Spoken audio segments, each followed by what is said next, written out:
I want to talk about Joshua. So we mentioned Yeshua.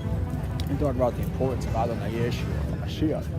I was listening to Rabbi Yeshua on the Daily Kabbalah yesterday. He talked about the way that Joshua led the people, but also he was a Torah leader.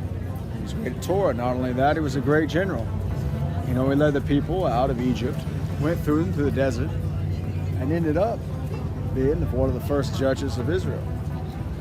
Whenever they went into the scout the land, Joshua and Caleb went to the scouts that were unafraid of the giants that were in the land.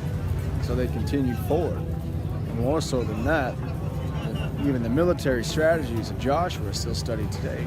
What we end up seeing is that Joshua ended up as a leader. So all of the doctrine that we have from Moses, so from Moshe, all of it was preserved by Joshua, Yeshua.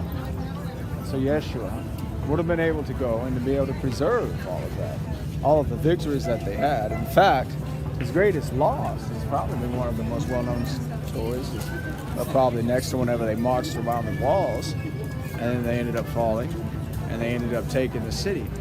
And so what you ended up having was that at Ai, when they were going into the city, what had happened is that one person had ended up holding some of the gold that they had, and they held on to it. And so after Jericho, and with Jericho, of course, they marched around the wall 7 times, and the walls fell. And it's kind of a miracle of Christ. But with Ai, what they ended up having to do was have the purification of the people. And so when they had that one sin in their camp, it ended up giving them failure. But once they eliminated that sin, it ended up giving them victory. So it showed the absolute importance of cleansing the sin from the camp. So that within the city and within the camp, once you end up taking away that sin, it ends up giving you that blessing of God that ends up allowing for you to go forth and to take the city.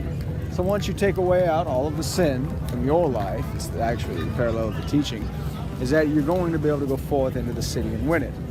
So thus, in the same way, the same character aspects that you see within Joshua, when he was able to lead the people to victory, it was because they would consult the Lord. God would tell them to go into this or that city, and they would take the city. And they would end up being victorious in that city. In fact, Yeshua, his name actually means victory. And so what you ended up having was the victory that was proclaimed through the name of the leader of the people, and also set forth for him as a spiritual leader, even leading forth under the Messiah.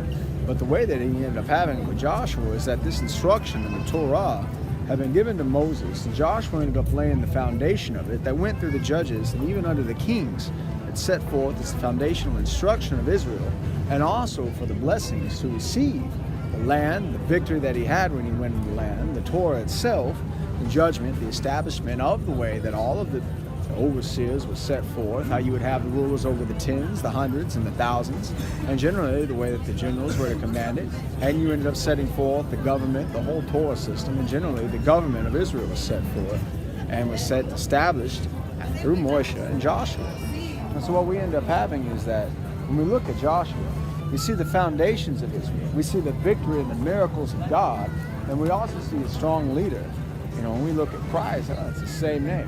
But what we should understand is that we should go forth and have that victory in God, and that we should look at Yeshua, and we should be able to see the victory that comes forth when we call upon God's name, and we consult the Lord, knowing that once we take away that sin from our camp, that we're then going to be able to go into the city, claim that victory, and ultimately be established as a leader and a judge.